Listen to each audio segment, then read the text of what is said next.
Tariki 5 Ukwakira duhimbaza abatagatifu Flaviana umubikira, Karitina umubikira n'uwahowe Imana, Plasidi umukuru w'abamonaki n'uwahowe Imana, Tezeyazi, Filimati na Gala.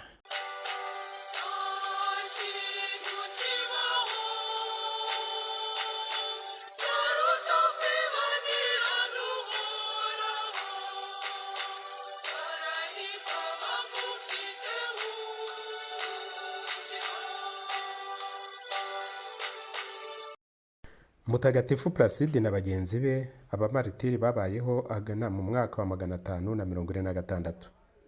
Mutagatifu Plasidi yakomokaga mu mfura zikomeye z'i Roma. Yigishwa amashuri na Mutagatifu Benedikito ubwe. Plasidi yari umunyabwenge. Amasomo ya Mutagatifu Benedikito atuma yihata iby'Imana kurusha ubwenge bw'isi. Aho akuriye aba umubenedikitini. Nyuma ndetse aba umukuru wa monasteri yabo bari bubatse muri Sisili.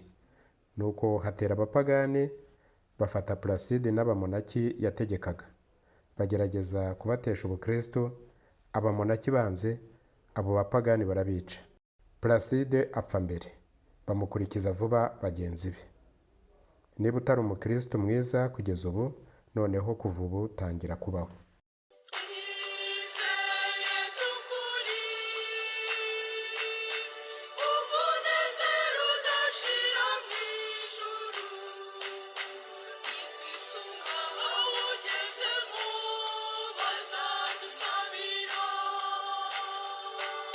Abandi batagatifu bizihizwa uyu munsi.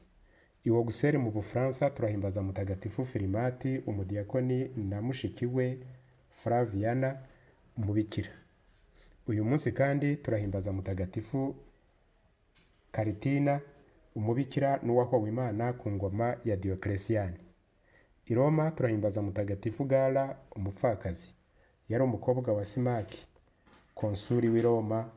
Yamaze gupfusha umugabo we, aja hafi ya kiliziya nkuru ya Mutagatifu Petero kwiha Imana, apfa akomeye cyane mu butagatifu.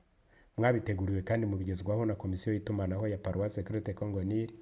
Murabyumva mu ijwi rya André. Mugira amahoro.